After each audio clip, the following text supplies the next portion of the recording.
Everyone remembers the day when Jiang Qing stepped from the stage into the corridors of power and became the woman at Chairman Mao's side. This is not a confection of myth, but a true, messy story of love braided with politics set against the seismic events of 20th-century China. Jiang Qing, born Lanping and trained as an actress, met Mao Zedong in the late 1930s and married him.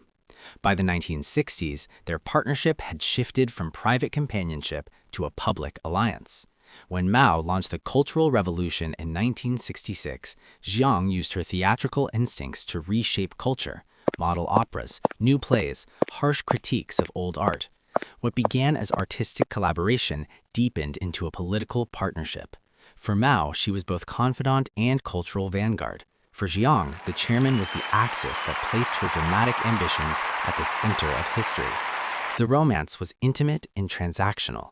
In whispered meetings and hospital corridors where Mao's health weakened, she played the dual role of devoted wife and relentless political actor. Tension rose as factional lines hardened inside the Chinese Communist Party. Jiang allied the three others, Jiang Chunqiao, Yao Wenwan, and Wang Hongwen, later dubbed the Gang of Four. To supporters, they were true believers purging bourgeois remains from culture. To rivals, they were an inner cabal using Mao's charisma to concentrate influence.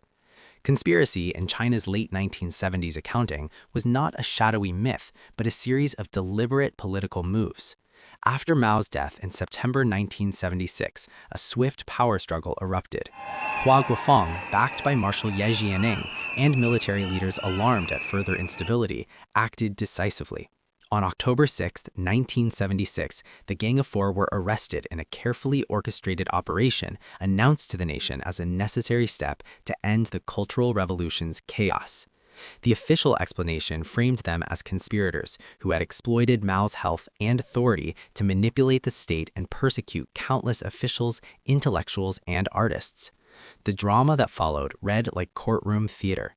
Trials held in 1980 to 81 depicted the Gang of Four as architects of a conspiracy to seize control. Jiang Qing's role was foregrounded. Her promotion of model operas, her attacks on perceived enemies, and her attempts to shape public opinion were presented as both cultural warfare and political machination. For many millions, the arrests offered closure to a decade of violence. For others, they raised painful questions about who had really been responsible and whether the purge itself was also a political convenience. Through it all, the human core remained.